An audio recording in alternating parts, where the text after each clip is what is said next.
히브리서 11장 8절부터 19절까지네요. 그런데 11절, 12절은 건너뛰고 다음 주일에 하겠습니다. 사라의 믿음에 관한 거기 때문에 아브라함과 분리해서 이렇게 사라의 믿음도 생각해 보도록 하겠습니다. 오늘은 이제 아브라함의 믿음이죠. 제가 8절 먼저 읽습니다. 믿음으로 아브라함은 부르심을 받을 때 순종하여 장래 기업으로 받을 땅에 나갈새 갈 바를 알지 못하고 나갔으며, 믿음으로 자가 외방에 있는 것과 같이 약속하신 땅에 우거하며 동일한 약속을 유업으로 함께 받은 이삭과 야곱으로 더불어 장막에 거하였으니, 이는 하나님의 경영하시고 지으실 터가 있는 성을 바랐음이니라. 13절. 이 사람들은 다 믿음을 따라 죽었으며 약속을 받지 못하였으되 그것들을 멀리서 보고 환영하며 또 땅에서는 외국인과 나그네로라 증거하였으니, 이같이 말하는 자들은 본향 찾는 것을 나타냅니다.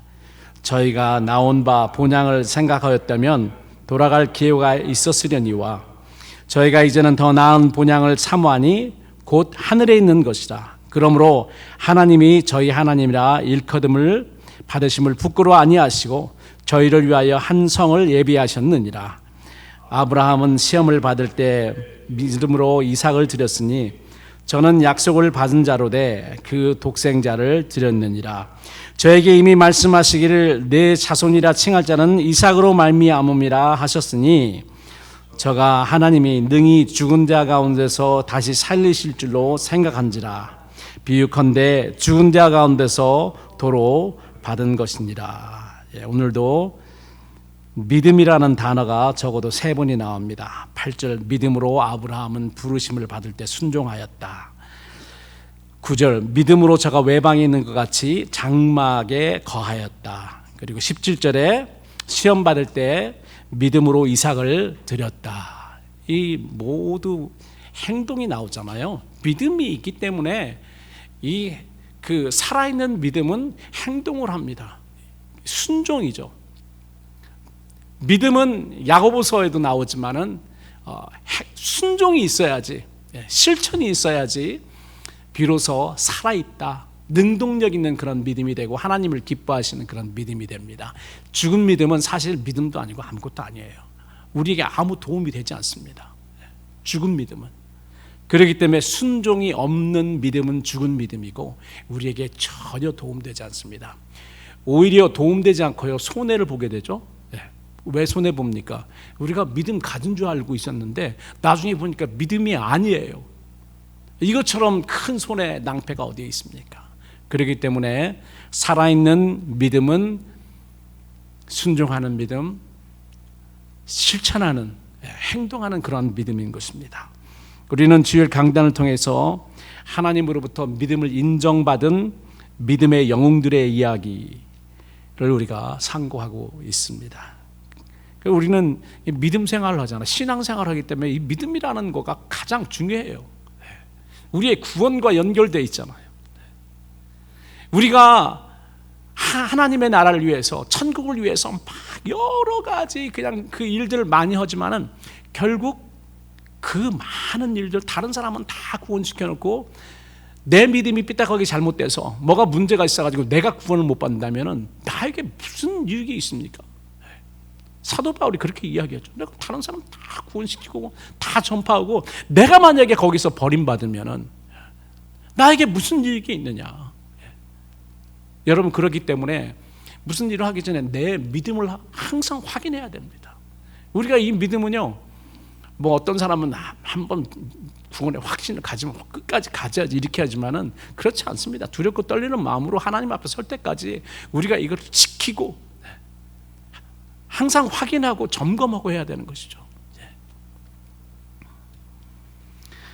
우리가 히브리서 11장을 공부하면서 이미 아벨과 에녹과 노아의 믿음을 공부했습니다. 여러분, 아벨은 믿음으로 뭐를 했기 때문에 하나님께 인정받았습니까? 아벨은 더 나은 제사, 누구의 제사보다 더 나은 제사예요. 자기 형의 가인의 제사보다 더 나은 제사. 여러분, 그렇게 보면은 지금 하나님께 제사 드리는, 예배 드리는 자들, 제사 드리는 자들이 두 가지가 있다는 걸 크게 나눠서 두 가지가 있습니다. 하나님이 기뻐하시지 않는 그런 제사도 있고요, 하나님이 기뻐서 연락하시는 그런 제사도 있는 것입니다. 자, 그럼 우리가 이 성경을 볼 때 그러면 나는 대체 가인의 제사를 지금 드리고 있나, 나는 아벨의 제사를 드리고 있나, 우리가 항상 우리를 점검해야 됩니다. 우리 예배 드리는 거, 우리의 예배 삶, 우리의 신앙의 삶, 이게 이제 다 전부 합쳐서 하나님께 드리는 예배인데요, 드리는 제사인데, 내가 나의 최고의 것으로 정성껏 하나님께 내 삶을 드리고 있는가, 아니면 내가 형식적으로 예배를 드리고 있는가, 우리가 살펴봐야 되는 것이죠. 그리고 에녹은 하나님께 어떻게 그 믿음이 있다고 인정을 받았습니까? 하나님과 같이 걸었잖아요. 동행했다. 믿음으로 동행했다. 우리가 이 에녹의 삶을 살펴볼 때 우리 스스로에게 어떻게 해야 됩니까? 내가 지금 하나님과 동행하고 있는가? 걷고 있는가? 대체 하나님과 동행하는 것은 어떤 삶인가? 우리가 우리 스스로에게 물어봐야 됩니다. 내가 하나님과 동행을 하되 멀리 떨어져서 동행하는지, 아니면 하나님 손 붙들고 바로 옆에서 걷는지, 아니면 우리가 다른 방향으로 가고 있지 않는지 체크해야 되는 거죠. 노아의 믿음은 하나님이 왜 인정하셨죠? 노아는 믿음으로 방주를 예비했습니다. 그 믿음이 그냥 무조건적인 그런 믿음이 아니고요, 하나님의 말씀, 약속의 말씀을 기준으로 해서, 기반으로 해서 믿는 믿음입니다. 그냥 믿습니다 하고 아무거나 믿는 게 아니에요. 내가 좋은 것, 무조건 강단에서 뭐 복 받아라, 뭐 무슨 이런 무조건 좋은 거 이야기하면 아멘 하면서 믿는 게 아니고요, 하나님의 말씀, 하나님의 약속의 말씀을 기반으로 해서 그것을 믿는 그런 믿음인 거죠. 그거에 따라서 우리가 준비하는 거예요. 방주를 준비하는 것, 우리의 신앙의 방주를, 우리에게 구원을 줄 신앙의 방주를 준비하는 그런 삶을 사는 것입니다. 오늘은 특별히 믿음의 조상이라는 그러한 이름을 가지고 있는, 그런 닉네임, 별명이라고 하죠, 닉네임을 가지고 있는 아브라함의 믿음의 삶을 통해서 신앙생활하는 우리가 가져야 할 믿음이 대체 무엇인지 더 자세히 살펴보기를 원합니다. 여러분, 아브라함은 노아나 에녹처럼 완전한 사람이 아니었습니다. 노아에게는 성경이 뭐라고 설명하죠? 노아는 당대에 어떤 사람이라고요? 완전한 사람이라고 이야기를 합니다. 에녹은요, 에녹도 흠이 없었습니다. 하나님과 함께 걸었어요, 평생을요.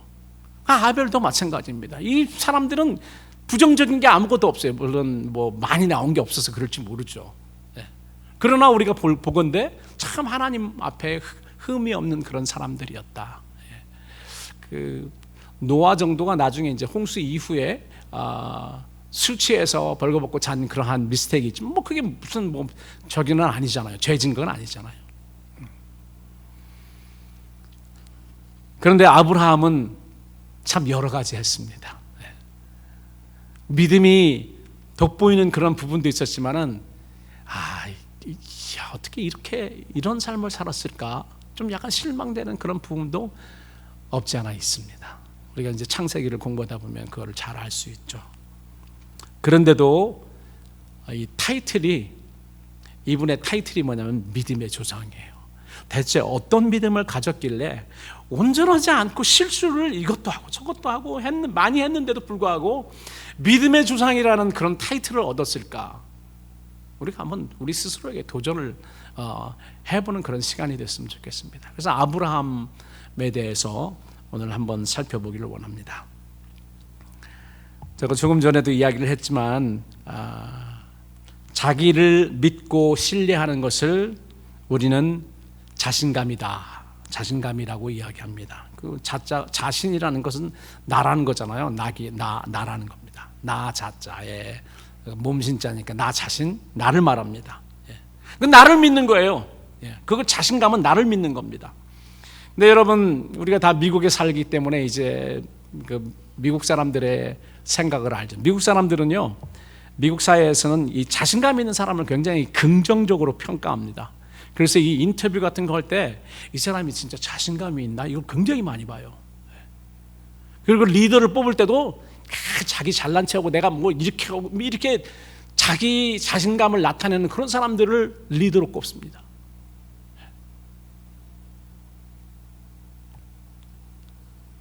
그런데 여러분, 하나님 관점에서 보면은요, 그건 자신감이 아니고 교만입니다. 우리가 착각할 수 있어요. 교만이에요. 나를 믿고 내가 자신감이 있는 것은 교만이다라는 거죠. 그런데도 이 세상은 그런 사람을 리더로 꼽아주고 그런 사람들을 높게 평가합니다. 그러나 반면 하나님을 우러러보고 믿으며 신뢰하는 것을 우리는 뭐라고 말하냐면 신앙이다 이야기합니다. 믿을 신자에 우러러볼 앙자. 우리가 하늘을 우러러보고 하나님을 우러러보고 하나님을 믿을 때 거기서 오는 그런 자신감이라면 그 자신감은 신앙의 자신감이죠. 신앙입니다. 그런데 안타까운 것은 요즘은 세상뿐 아니라 교회 안에서도 자신을 믿으라. 너는 할 수 있다. 이런 말이 복음처럼 여겨집니다. 뭐 긍정의 사고를 갖는 것은 중요하다고 생각해요. 그런데 하나님을 믿고 하나님을 신뢰함으로 매사에 긍정적인 것은 믿음이지만 내 자신을 믿고 신뢰함으로 긍정적인 것은 교만입니다. 여러분, 우리가 잘 알듯이 교만은 패망의 선봉이고 하나님의 대적이 되는 지름길이에요. 그런데 여러분, 교회 안에 비슷하지만 엄청나게 다른 이 자신, 어떻게 보면 자기 자신에 대한 그런 믿음이죠. 교만이. 마귀는 이것을 교묘히 사용해서요, 교회에 침투해서 믿음이 아닌 나에 대한 자신, 그 다음에 나에 대한 신앙, 나에 대한 그런 어떤 프라이드, 이런 것을 믿음으로 둔갑시켜버립니다. 여러분, 우리는 조심해야 됩니다. 진짜로 우리는 조심해야 돼요.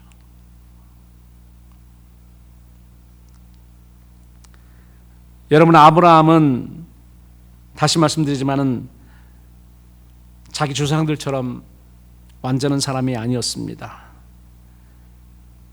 그 이유는요, 아브라함도 자신을 믿고 자기 생각대로 한 적이 굉장히 많습니다. 여러분 아시잖아요. 갈대 우르에서 떠났는데 중간에 하나님이 나를 위해서 원하는 곳이 하란인가? 중간에 하란에서 주저앉아 버렸습니다. 원래 가나안으로 가기 위해서요, 아버지랑 자기 조카랑 같이 떠났거든요. 그런데 하란에서 주저앉았어요.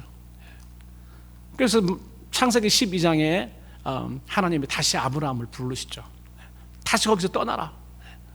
그래서 이번엔 조카 롯만 데리고 떠납니다. 그 전에는 아버지랑 다 떠났는데 하나님이 우리 신앙이 성숙해지면요, 내가 의지하려고 하는 그런 모든 것들 다 가지치기였습니다. 맨 처음에 갈대 우르에서 떠날 때는 친족들이 거기 많이 모였을 거 아니에요. 그 사회에서 자기 친족들을 떠나는 것처럼 위험한 그런 것이 없었죠. 근데 다 떠나라는 거예요. 혼자 떠나려니 이건 안 되겠어요. 그래서 이제 그 혼자 남아 있는 조카 롯과 아버지와 데라와 같이 떠납니다. 같이 떠났는데 이제 뭐 하란에서 그 자기 동생이 죽죠. 그리고 하나님이 다시 부르실 때 내 아비 집을 떠나라 했으니까 아비를 데리고 갈 수 없잖아요. 데라를. 그래서 데라는 놓고, 뭐 데라에 또 자손들이 또 있었겠죠, 자기 아버지에. 그러나 누굴 데리고 갑니까? 요놈 한 명은 데리고 가야 되겠다. 내가 좀 조카니까 젊고 의지할 만하잖아요. 그러니까 조카를 데리고 가는데 결국은 하나님이 어떻게 하세요? 조카도 끊어버리세요. 이제 조카 롯은 그래서 더 아래로 내려가서 장망성으로 가죠. 이렇게 하나님이 가면 갈수록 이렇게 가지치기를 하셔서 모두 우리가 의지할 수 있는 것들을 끊어내세요. 그렇기 때문에 우리가 신앙이 쭉 가고 가면은 깊어지면 깊어질수록 하나님이 이제 나만 바라봐. 너한테는 나밖에 없어. 그리고 진짜 우리가 하나님밖에 없을 때 하나님이 데려가시나 봐요. 철 들어가지고.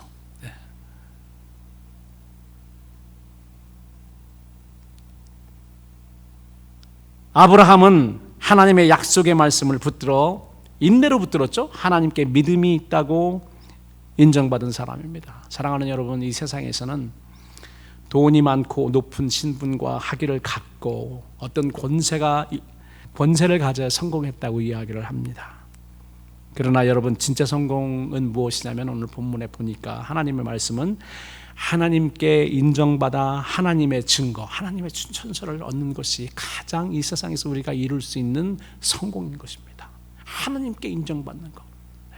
사람에게 인정받는 것도 중요하지만은요, 하나님의 인정을 제쳐놓고 사람의 인정받는 것은 별 가치가 없습니다. 가장 중요한 것은 내가 내 믿음을 보증한다. 너 믿음이 있구나. 너 믿음은 살아있는 믿음이다. 이렇게 보증해주고 추천해주고 증거하시는 것, 그 믿음을 갖는 것이 이 세상에서 우리가 이룰 수 있는 가장 큰 성공이라는 걸 여러분 믿으시기 바랍니다.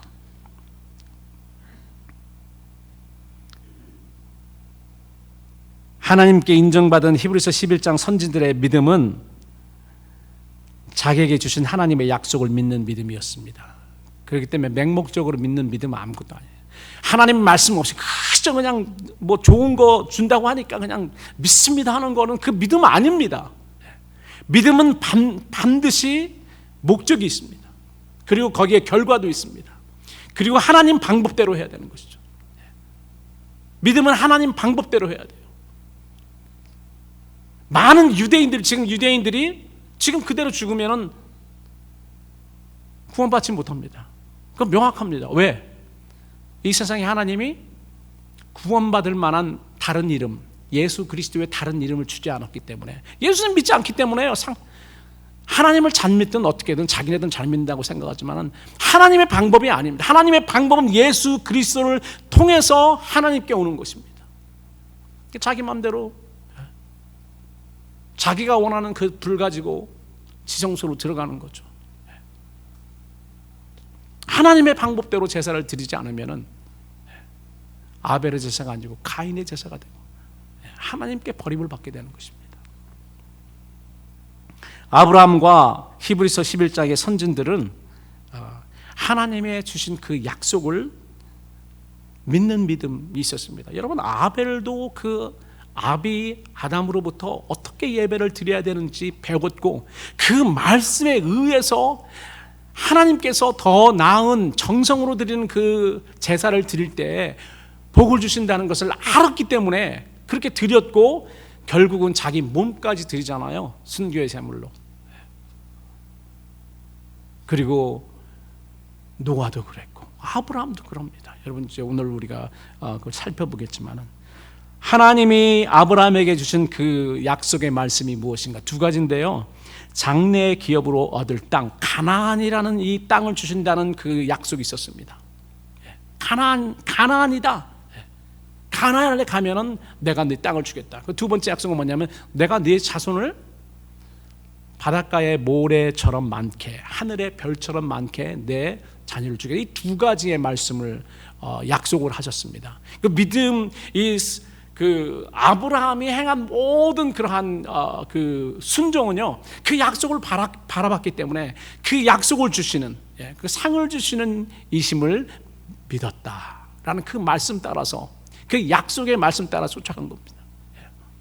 여러분, 지금 여러분들의 신앙의 여정이 하나님이 여러분에게 주신 하나님의 말씀에서 말하고 있는 그 약속을 기준으로, 그 약속을 따라 신앙생활을 하시는 건지 우리가 점검해 봐야 됩니다. 자, 아브라함의 믿음을 저는 오늘 본문을 통해서 세 가지로 나눠서 보기를 원합니다. 물론 뭐 더 여러 가지 말할 수 있지만은 그냥 본문에서 이야기하는 그런 믿음 세 가지입니다. 첫 번째는 아직 보이지 않는 곳으로 나아간, 창세기 12장이죠. 아직 보이지 않는 곳으로 나아간 결단하는 믿음입니다. 여러분 따라서 하세요. 결단하는 믿음. 다시 결단하는 믿음. 우리의 신앙은 매일매일 우리에게 결단을 요구합니다. 결단을 요구해요. 이 단자가 무슨 단자인 줄 아세요? 자르는 거예요. 자르는 거. 하나님 섬기는데 방해되는 것들을 어떻게 해요? 자르는 겁니다. 예수님이 요한복음 15장에 가지치기를 하시잖아요. 가지치기, 자르는 거. 내가 안 하면은 하나님이 하십니다. 주님이 하세요.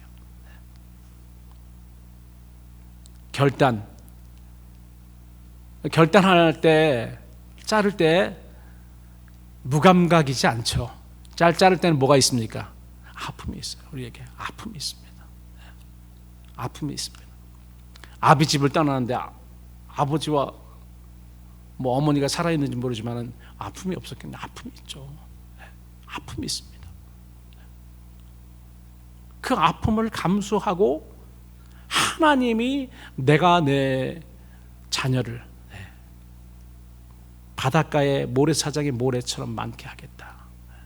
그리고 준비한 가나안 땅을 내게 주겠다. 이 약속 믿고 떠난 겁니다. 약속을 믿고 아프지만 감수하고. 여러분, 이런 신앙은 우리로 하여금 여러 가지를 결단하게 하는데 결단을 내릴 때마다 아픔이 있습니다. 진정한 그런 결단은 아픔이 있죠. 끊어내는 거기 때문에 아픔이 있습니다.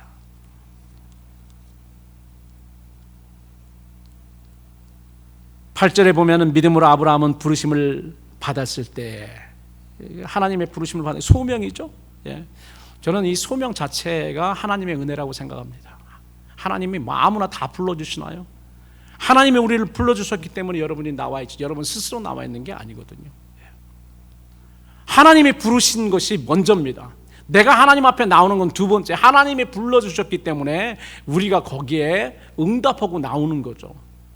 부르심을 받았을 때 순종하여, 굉장히 중요한, 믿음으로 순종했다. 믿음으로 순종했다. 그런데 장래 기업으로 받을 땅에 나아갔다. 그 약속의 의지에서 갔습니다. 세 가지죠. 믿음, 순종, 말씀, 약속의 말씀입니다. 말씀의 약속을 믿음으로 우리가 실천했다는 것이죠. 그런데 이 나아가는 그런 상황이 보니까 나아갈 새 갈 바를 알지 못하고 너무 답답한 게 많이 있습니다. 시원하게 뭐 이쪽 요즘 뭐 내비게이터 찍으면 이쪽으로 가라 저쪽으로 가라 미리미리 다 알려주잖아요. 그런 게 없습니다. 그냥 믿음으로 한 발 걸으면은 어떻게 해요? 이 하나님 말씀 안 하시죠? 어떤 때는요. 또 한 발 걷고 또 한 발 걷고 믿음으로 한 발씩 가는데 하나님이 이건 아니야. 이쪽으로 하면은 네 하면서 이제 한 대 맞으니까 그러면 이제 왼쪽으로 가고. 이게 우리의 믿음의 여정이에요. 보니까 특별히 아브라함의 믿음의 여정이 그렇더라고요. 보니까.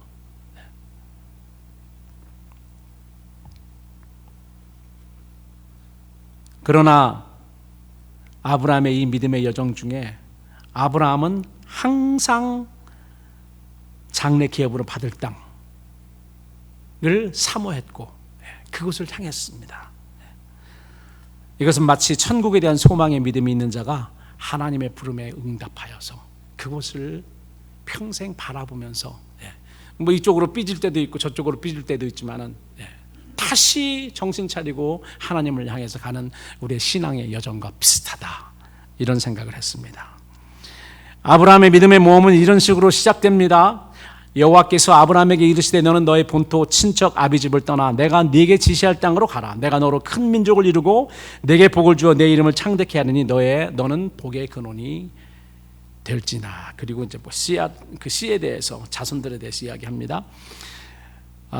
우리는 이 말씀을 아브라함에 대한 하나님의 명령이라고만 생각합니다. 분명히 명령이죠. 떠나라고 하셨으니까. 그러나 이 명령은 엄청난 언약이며 하나님의 부르심, 우리가 소명이라고 하는 하나님의 부르심이 포함되어 있습니다. 그래서 우리의 부르심도 하나님께서 우리를 부르셨잖아요. 우리의 부르심도 이게 다 포함되어 있습니다. 하나님이 우리를 부르실 때 언약, 계약을 맺는 겁니다. 하나님과 우리는 언약의 관계예요. 언약의 관계. 그리고 하나님의 그 언약을 맺어주시는 것은 이게 바로 하나님의 은혜인 것이죠. 하나님께서 우리를 부르신 것은 우리 어깨에 무거운 짐을 지으시기 위해서가 아니고요, 순종하는 자에게 넘치는 은혜와 복을 주시기 위함입니다. 그러므로 떠나라고 하시는 하나님의 명령은 종종 은혜와 복을 부어주시는 방편이기도 합니다. 아프죠? 현재 내가 떠나는 거, 결단하는 거 아프지만 더 좋은 것으로 하나님께서 주시겠다는 그 약속 믿고 우리가 떠난 거 아닙니까? 그렇잖아요. 우리가 예수님 믿으면서 솔직히 세상 사람들이 우리 볼 때 참 어처구니 없고 미련한 짓을 하는 것 같이 그렇게 보입니다. 손해볼 일들을 하잖아요. 예수님 믿으면 손해봅니다. 실질적으로. 복만 받는 건 아니에요. 우리가 받을 복은요, 미래의 영원한 것에 대한 그런 복이지.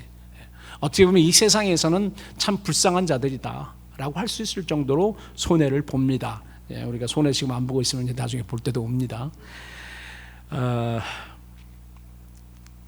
이 하나님의 명령은 은혜와 복을 부어주시는 방편이기도 한데요, 그 여정은 코스가 굉장히 불확실하고 안개에 가린 것 같으며 답답한 코스입니다. 그렇기 때문에 그 갈 바를 알지 못하고 한 발 한 발 안개 낀 데서 한 발 한 발 나가는 거와 비슷해요. 빨리 가다는 어떻게 해요? 팍 꼬꾸라져 가지고 코를 다칩니다. 그러면 또 울고 일어나서 어딘데요? 왼쪽 오른쪽 가려서 또 가죠. 그러나 불안하고 답답한, 가린 것 같은, 안 보이는 것 같지만은 하나님의 약속에 대한 그 믿음은 확실합니다. 하나님이 주신 거기 때문에. 하나님은 신실하신 하나님이십니다. 아브라함은 비록 그 약속이 자기에게 보이지 않고 경험되지 않지만 약속하신 하나님은 신실하셔서 그 약속을 꼭 실천해 주시는 분이라는 것을 믿었습니다. 아브라함의 믿음이 위대했던 것이 거기에 있어요. 지금은 답답하고 아무것도 안 보이고 불가능한 것처럼 여겨지지만은 그래도 하나님의 약속을 믿은 거예요.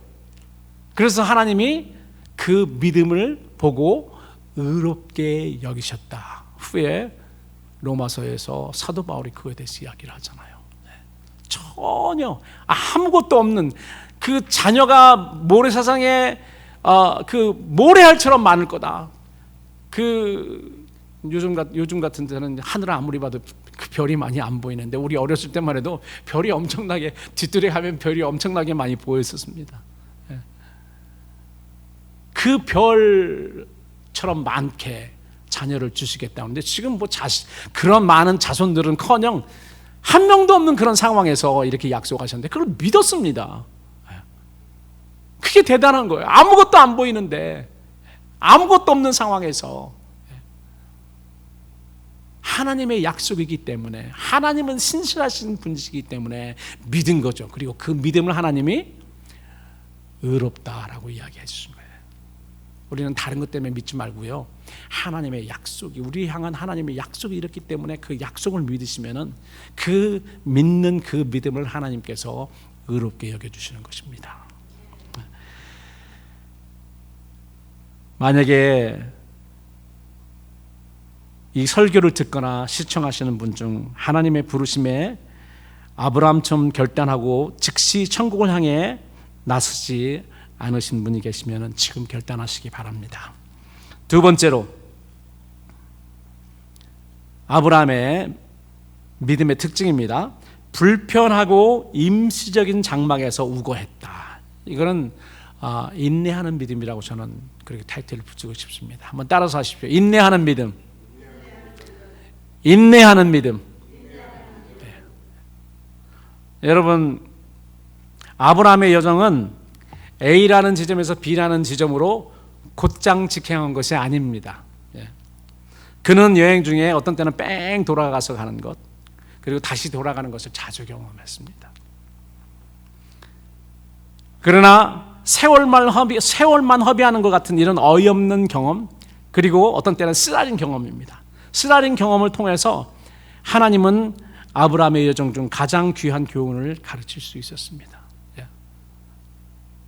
원래 가나안 베델에 정착하려고 했는데 비가 안 와요. 물이 없습니다. 왜냐하면 산지는 물이 없어요. 비가 안 오면 죽습니다. 그렇잖아요. 산지는 물이 없기 때문에, 강이 없잖아요. 그렇기 때문에 롯은 요단강이 있는 그쪽 지역을 택했는데, 한 3,000피트, 2,000피트 위에 베델은 그 산지거든요. 가나안 산지는. 거기는 비가 안 오면, 하나님이 주시는 비가 아니면요 살 방법이 없습니다. 갈대아 우르는 유브라데와 티그리 강이 있었잖아요. 물이 풍부했습니다. 그런 데서를 떠나서 아주 산지에 비도 안 오고 그냥 그런 데로 가라고 하셨어요, 하나님이요. 그럼 결국은 뭐예요? 아브라함 누구만 바라볼 수밖에 없어요? 하나님만 바라볼 수. 물이 없으니까. 목축업을 해야 되는데 풀이 있으려면 비가 와야 되거든. 그리고 또 양들을 물을 먹여야 되잖아요. 그러니까 우물을 파든지 아니면은 하늘을 바라보고 하나님이 우로를 내려주시든지 이것만 바라볼 수밖에 없죠. 이제 하나님은 아브라함에게 그것을 가르쳐 주기를 원했어요. 나만 의지해, 나만 바라봐. 그럼 내가 살 길을 보여줄게. 하나님만 바라보는 그런 신앙을 갖게 했는데, 롯 같은 경우는 믿음이 부족하기 때문에 자기 생각대로 가죠. 근데 아브라함은 안 그런 것 같아요. 아브라함도 그랬습니다. 아브라함이 베델에 맨 처음에 그 장막을 쳤다가 비가 안 오니까 어떻게 해요? 점점 남방으로 내려갑니다. 어디까지 내려갔죠? 어디까지 내려갔어요? 나일강이 있는 애국까지 내려가서 누구를 잃을 뻔 알았습니까? 이런 자기 와이프를 잃을 뻔 알았잖아요. 네. 그러한 거를 통해서 하나님이 가르쳐 주시는 거예요. 그런데요, 한 번 가지고 레슨이 안 되더라고요. 네. 다시 올라와서 또 하나님께 또 예배드리고 그렇게 하는데요, 다시 비가 안 오고 하니까 또 내려와서 어디로 갑니까? 이제는 저쪽 블레셋으로, 그랄 지역으로 내려갑니다. 네. 거기서 또 와이프를 또 잃을 뻔 알았어요. 그런데 이러한 불신, 이러한 나쁜 것들은요, 대대 DNA로 내려와서 이삭이 또 그래요. 이삭도 블레셋에서 내려와서 자기 와이프 잃을 뻔합니다. 참, 아버지가 이걸 이야기를 안 했나? 왜 이런 거를 그냥 세대에 걸쳐가지고 다시 되풀이하는지.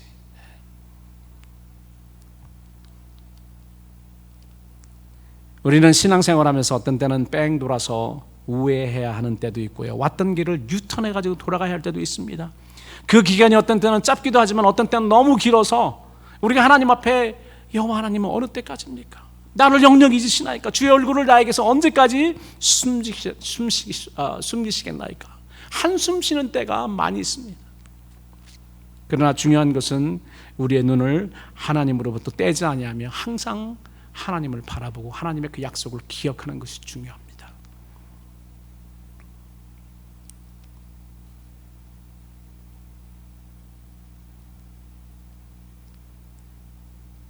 아브라함을 포함하여 그의 아들 이삭과 야곱을 우리는 믿음의 조상들이라고 합니다. 그래서 영어로는 그 아브라함, 이삭, 야곱을 패트리아크라고 하거든요. 조상이다 이거죠. 아버지들이라. 그래서 유대인들은 우리의 조상, 아버지들 조상이라고 해요. Our fathers 그렇게 이야기하죠. 조상이다. 우리는 그냥 믿음의 조상이라고 하죠. 이 세 사람은 패트리아크, 조상들입니다. 믿음의 조상들.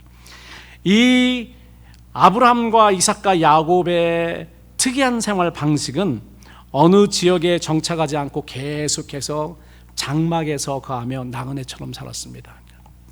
돌아다녀야 되기 때문에 어떻게 해요? 빨리 텐트를 치고 거두고 치고 거두고 언제든지 떠날 수 있는 그러한 생활을 했던 것입니다. 여러분, 미국 사람들은 국립공원 등에 가서 이 천막을 치고 아이들과 야영하는 것을 즐깁니다. 요즘은 고급이 돼가지고 천막도 아니고 이제는 차를 모빌홈을 탁 빌려가지고 이제 거기에 들어가서 하지만은 아직도 이 텐트를 치고 거기에서 야영하는 것이 많습니다. 그 아이들한테는 텐트 치고 하는 게 굉장히 익사이팅하죠.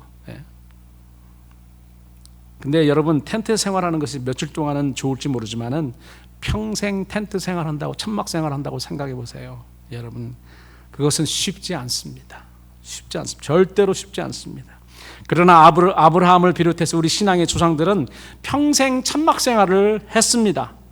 어떤 사람들은 그들이 목축업을 했기 때문에 짐승의 먹일 꼴을 찾아다녀야 했기 때문에 그렇게 텐트 생활을 할 수밖에 없고 어느 지역에 셀을 할 수 없었기 때문이다라고 이야기를 했지만, 오늘 성경 본문을 보니까 또 다른 면이 있습니다. 10절에 이렇게 설명하고 있습니다.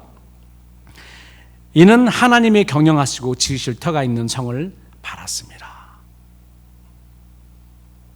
그들이 어느 지역에서 주저앉아서 셀을 하지 않고 항상 하나님의 가라고 하면 가고 있으라 하면 있고, 이런 항상 준비를 하면서 사는 겁니다. 준비를 하고 살았어요. 그게 천막 생활이 임시적이고 불편하지만 임시적인 그런 생활을 했던 거예요. 그 이유가 있어요. 그건 뭐냐면은 하나님이 지으신, 하나님이 경영하시고 하나님이 지으시는 그러한 우리가 영원히 셀을 할 수 있는, 거주할 수 있는 그곳을 바라봤기 때문에, 믿음으로 바라봤기 때문이다. 천국이죠.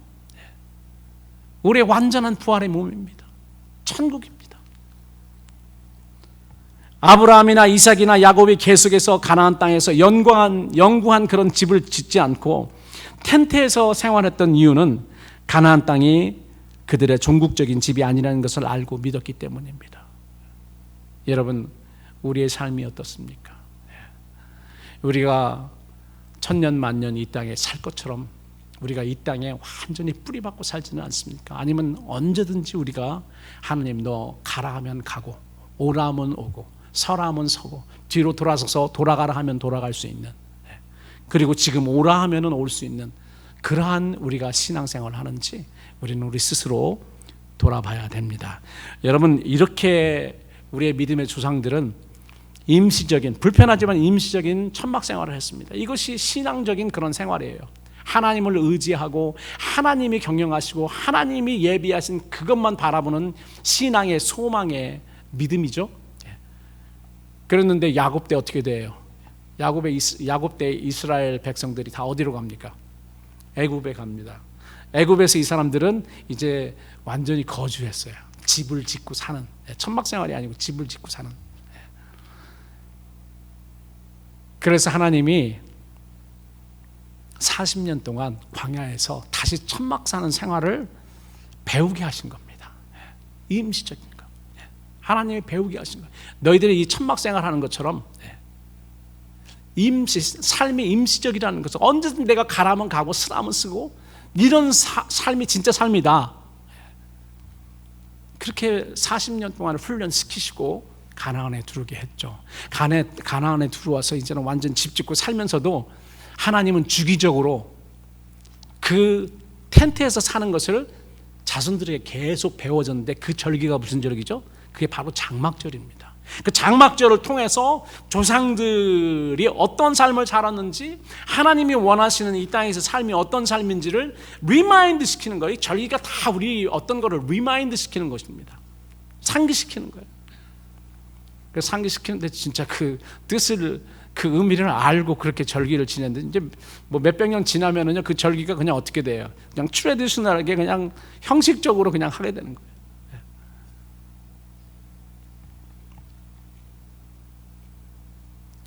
성도가 이 세상에 살면서 가져야 할 자세가 여기에 있습니다. 우리가 천년 만년 이 땅에 살 것처럼 이 세상에 뿌리 내리고 사는 것이 아니고요, 우리 주님께서 부르시면 우리는 모든 것을 다 내려놓고 즉시 가야 합니다. 우리가 아직 못 보지만 우리는 믿음으로 우리의 영원한 처소를 바라보고요, 이 세상에서 뿌리 내리지 말고 살아야 하는 것이죠. 이게 믿음의 생활이고 아브라함과 이삭과 야곱, 이 장막에 우거했던 그러한 인내의 삶을 살았던 그 조상들을 본받는 그 믿음의 생활입니다.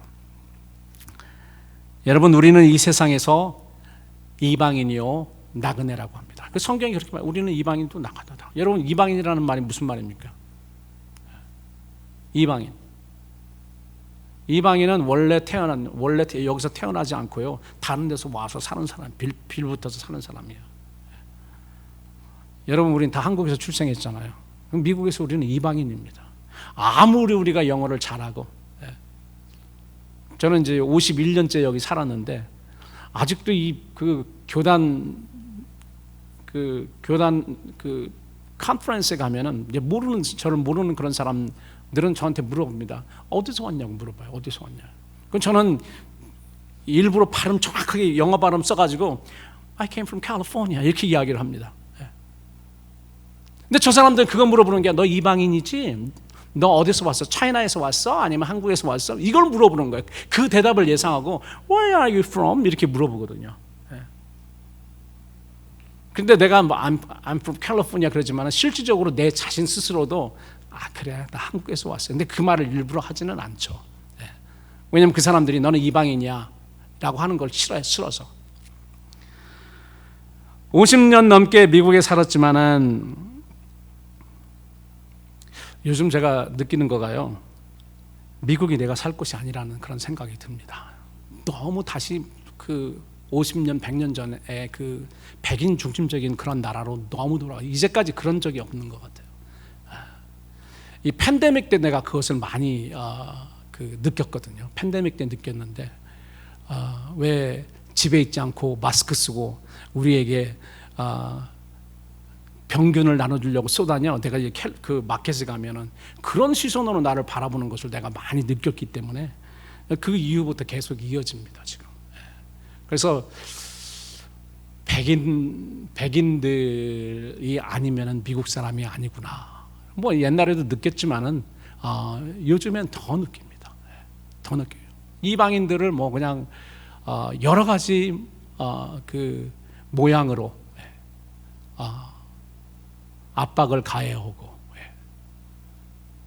여러분, 성경은 나그네들, 이방인들 나그네들을 대접을 하고 했습니다. 이들에게 은혜를 베풀려고 했거든요.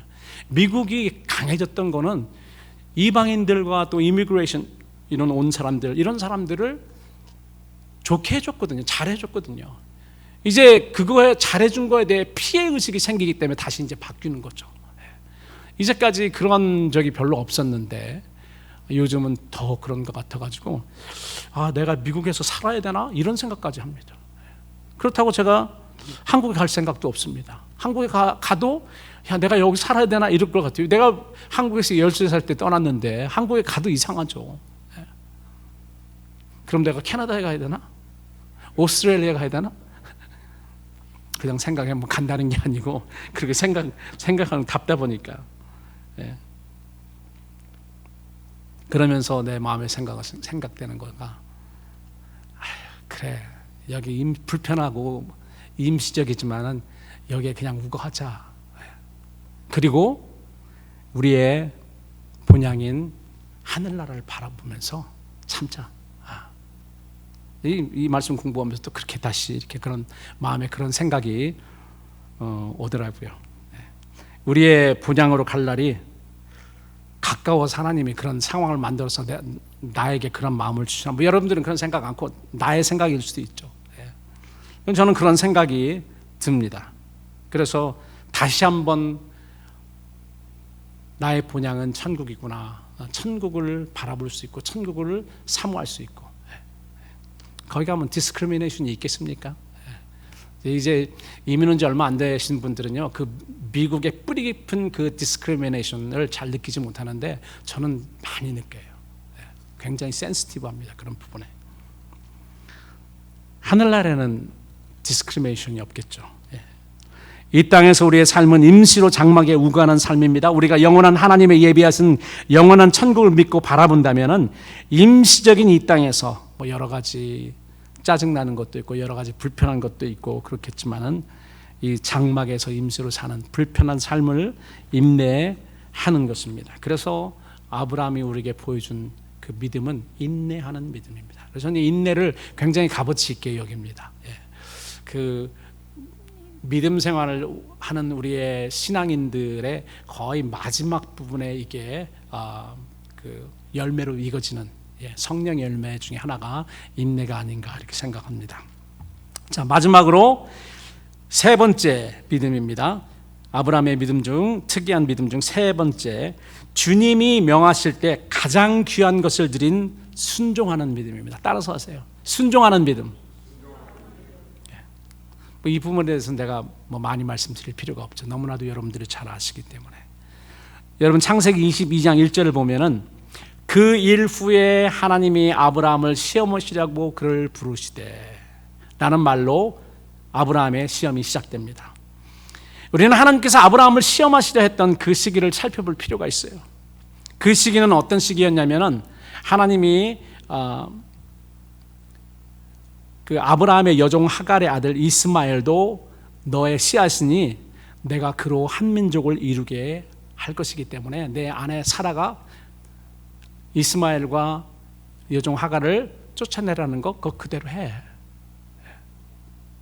그래서 어떻게 했어요? 그래서 순종했잖아요. 내보냈습니다. 그 물과 떡을 주고 내어 보냈어요. 그렇게 하신 하나님의 말씀을 믿고 그렇게 한 후에 이제 한 10수년이 지났습니다. 10년 이상이 흘렀어요. 그때 그 이스마엘을 내보낼 때 이삭은 겨우 이제 졌을 때 한두 살 정도 됐을 때, 한 두어 살 정도 됐을 때예요. 그런데 10년이 지났습니다. 그래서 아브라함은 이스마엘로 인한 아픔의 상처를 겨우 잊고, 사실 말해서 이스마엘이 장자잖아요. 사라에게는 그렇지 않지만 아브라함에게는 아들입니다. 자기 아들이고 장자예요. 비록 여종을 통해서 난 아이지만. 그래서 이제 겨우 그 큰 아들을 잃은 상처를 겨우 잊고, 내 생각에 사라는 그런 상처가 없었을 거예요. 자기 아들이 아니니까. 그러나 아브라함은 상처가 있었습니다. 꿍하고 10년 동안 그렇게 살았겠죠. 근데 이제 겨우 잊어버리고, 그리고 이제 오직 이삭에게만 모든 애정을 기울이던 굉장히 행복한 때였습니다. 행복하기만 했던 때가 아니고요. 그 당시 아브라함의 우거하던 부엘세바라는 곳 남쪽이죠. 그 이스라엘 남쪽인데 부엘세바의 통치권을 가지고 있던 그랄 임금 아비멜렉과 서로 대접하고 후대하자라는 그러한 부엘세바의 언약을 맺고 또 목양에 필요한 부엘세바 우물도 확보한 상당히 안전도 확보한 때였습니다. 그러니까 굉장히 아브라함의 삶에서 가장 행복하고 가장 평안한 때였습니다.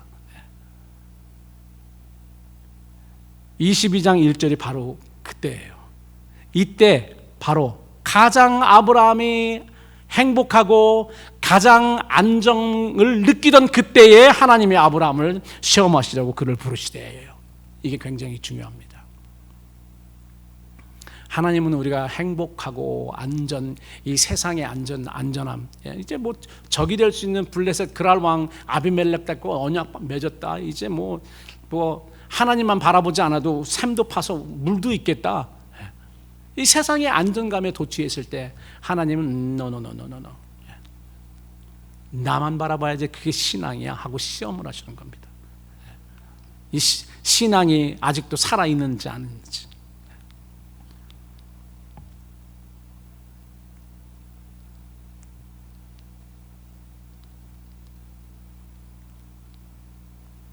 그래서 아마 아브라함과 사라는 이때야말로 땅의 티끌같이 또한 하늘의 별과 같이 번성하리라. 조금만 이제 이삭이 더 크면은 내가 빨리 결혼시켜서 이제 아이를 주렁주렁 낳아야지.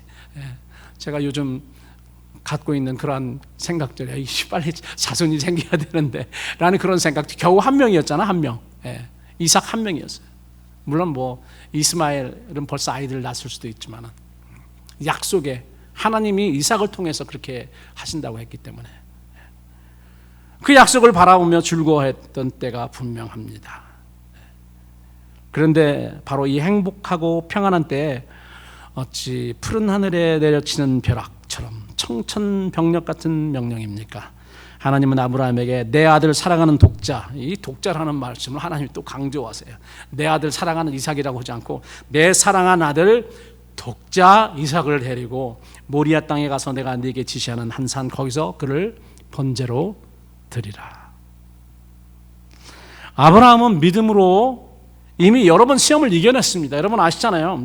그런데 이 시험만큼은 참으로 순종하기가 어려운 명령이 아닐 수 없었습니다. 우리가 뭐 우리가 한국말로 산 넘어 산이라는 그런 말이 있는데 진짜 산 넘어 산입니다. 여러 가지 어려움을 겪어서 여기까지 와서 이제 겨우 행복하고 이제 하나님이 언약하고 약속하신 그 말씀이 이루어질 수 있는 그 첫 고리 상태에 있는데 그 첫 고리가 되는 이삭을 갖다 번제로 바치라고 했으니까 이게 뭐야? 하나님한테 하나님 이게 대체 뭡니까? 이제까지 몇십 년 동안 인내하고 이렇게 해가지고 겨우 이제 그 하나님의 약속이 이루어지는 줄 알았는데 얘를 갖다 바치면 대체 어떻게 되는 거예요? 이삭 넘버 2가 있습니까?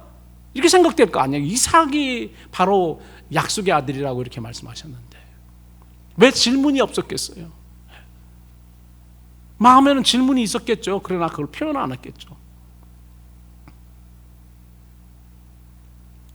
그래서 이제까지 여러 가지 아브라함은 이 시험을 이기고 순종했던 장자인 이스마엘도 내어보내고 아비도 버리고 그냥 다 떠나고 이런 걸 다 순종했습니다. 그런데 여러분 학생들에게 여러 가지 시험이 있죠. 그 여러 가지 고사라고 하는데 시험 중에 제일 어려운 거, 제일 분량이 많은 게 뭐죠? 종강고사입니다. 종강고사, Final Exam. 그래서 하나님이 아브라함을 시험하실 때 종강고사, Final Exam을 사랑하는 아들 내 독자 이삭을 내가 지시하는 땅에서 내게 번제로 드리라 였습니다. 그것을 순종하는지. 여러분 이스마엘을 쫓아낼 때는요 그래도 이삭이 있었어요. 한 2살이지만은 그래 얘 떠나보내는 건 아프지만은 누가 있다고요? 하나님이 약속하신 이삭이 있었기 때문에 어려웠지만은 그렇게 어렵지 않았습니다.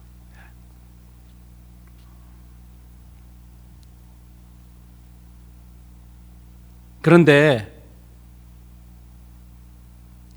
지금은 아무도 없어요. 이삭 죽이면, 이삭 번제 드리면 아무도 없어요. 다시 시작해야 돼요. 그때 아브라함은 몇 살이라고요? 100살에 이삭을 낳았으니까 이삭이 지금 거의 20살 가까운 10대 후반 정도 됐을 거거든요. 그러면 아브라함은 118세입니다. 117세든지. 뭐 아브라함은 그렇다 치고 아브라함 그 이후에도 아이들을 낳습니다. 여러분 아시잖아요. 아브라함은 그렇다 치더라도 굉장히 세신 분이었어요. 그러나 사라는 90살 때 낳았잖아요. 이삭을요. 지금 20년 지났으니까 지금 몇 살? 110살이에요. 110살. 이 이삭을 갖다 바치면은 사라를 통해서 이제 그 아이를 낳을 수 있는 거는 더 어려워진 거죠. 사실 아브라함에게 이 시험은 단순한 그런 혈육에 대한 애정의 시험이 아니었습니다. 그의 언약에 대한 소망을 근본적으로 흔들어 버릴 수 있는 신앙, 믿음의 시험이었어요. 그러나 여러분 잘 아시죠? 아브라함은 아무런 질문도 하지 않고 신속하게 그 명령에 순종했습니다. 아침 일찍 일어나서 그리고 자기 와이프랑 사라랑 상의하지 않습니다. 여보, 어제 내가 하나님의 음성을 들었는데 하나님이 이렇게 하래. 그러면은 사라는 죽었다 깨나도 그걸 실천을 못할 거 분명합니다. 엄마기 때문에. 아빠보다 더 그런 자식에 대한 그런 게 많잖아요.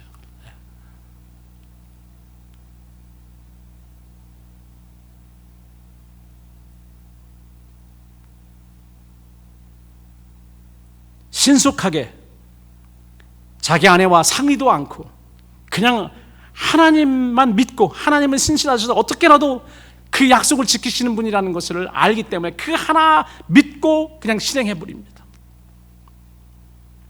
그래서 훗날 히브리서 기자는 하나님으로부터 인정받은 이 믿음을 가진 이 믿음의 소유자 아브라함에 대해서 다음과 같이 설명합니다.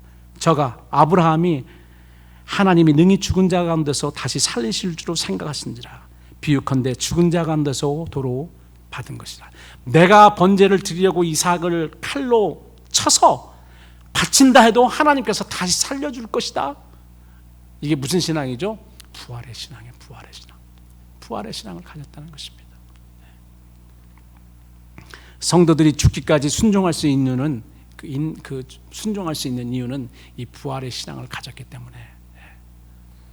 초대교회의 모든 사도들을 비롯해서 많은 성도들이 예수님 때문에 하나님 나라 때문에 목숨을 아끼지 않았습니다. 그것은 뭐냐면은 부활의 신앙을 가졌기 때문에. 부활의 신앙. 이 신앙 없이 절대 그렇게 할 수 없습니다. 이 아브라함의 이런 신앙과 그 순종의 결과는 어땠습니까? 하나님의 사자가 하늘에서부터 아브라함을 불러 외칩니다. 아브라함아 아브라함아 그 아이에게 손을 대지 말라. 아무 일도 그에게 하지 말라. 네가 내 아들 내 독자라도 내게 아끼지 아니하였으니 내가 이제야 네가 하나님을 경외하는 줄을 아노라. 제가 이렇게 읽었지만은요 실질적으로 이 하늘에서 나온 그 음성은 굉장히 더 급했을 것 같아요. 아브라함아 아브라함아 내 아이에 내 손을 대지 말라. 아무 일도 그에게 하지 마. 이랬을 것 같아요. 이제 누가 급합니까? 이 탁 하려니까 누가 하나님이 급하신 거예요. 왜냐면 그 아브라함도 하나님께 인정받은 명품, 믿음을 가진 명품이지만은 그 명품 아브라함 명품을 이어받을 또 다른 명품이 이삭이잖아요. 그 이삭에 손대지 못하도록 급하게 그냥 아브라함아 이렇게 불러도 되는데 아브라함 두 번 부릅니다. 그리고 그 아이에게 내 손을 대지 말라.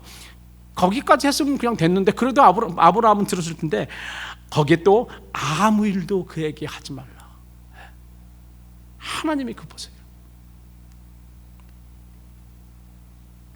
그러면서 이제야 네가 하나님을 경외하는 줄 아노라. 무슨 말입니까? 통과. 결국 종간고사에서 패스했습니다. 그리고 그 별명을 믿음의 조상이라고 지은 것입니다. 여러분, 그 공예품 중 싸구려와 고가의 차이를 여러 가지로 설명할 수 있습니다. 여러분 여자들이 좋아하는 크리스찬 디올이라든지 여러 가지 그 브랜드가 있잖아요. 그 브랜드와 가짜의 차이점이 뭔지 아세요? 너무 똑같이 생겼거든요. 차이점은 물론 무슨 가죽이나 이런 거 진짜로 쓰고 이런 것도 있겠지만은 근본적인 차이점은요, 똑같은 재료를 사용할지라도 고가품은 여러 번 손질하고 다듬고 검사하고 시험하여서 더 정교하게 만들기 위해 오랜 시간이 소요됩니다. 그래서 여러 번 걸쳐서 검사하고 점검합니다. 그리고 다 점검이 끝나면은 조그마한 딱지를 그 안에 붙여요. 뭐라고 그러죠? Quality Control QC라고 적혀 있습니다. 검사가 끝났다. 그러나 싸구려는 만드는 사람이 한번 훑어보는 것으로 검사가 끝납니다. 인건비가 너무 많이 들어가니 그럴 수가 없어요. 하나님께서 모든 믿는 자들의 기준이 되어야 할 믿음의 조상, 믿음의 명품 아브라함을 다듬으시면서 여러분 한두 번만 시험했겠습니까? 여러분 성경에는 3번이라고 나와 있지만 유대교의 트래디션에 보면은 하나님께서 아브라함을 10번 시험을 하셨다. 그리고 그 10번을 다 통과했다고 나옵니다. 유대인의 전통에 그렇게 나옵니다. 명품은 오랜 시간 여러 번의 시험을 걸쳐 만들어집니다. 그래서 믿음의 명품에는 뭐가 요구되냐면 인내가 요구되는 거예요. 인내 없이는 그냥 또 합격, 불합격 이렇게 되는 거죠. 인내가 필요합니다.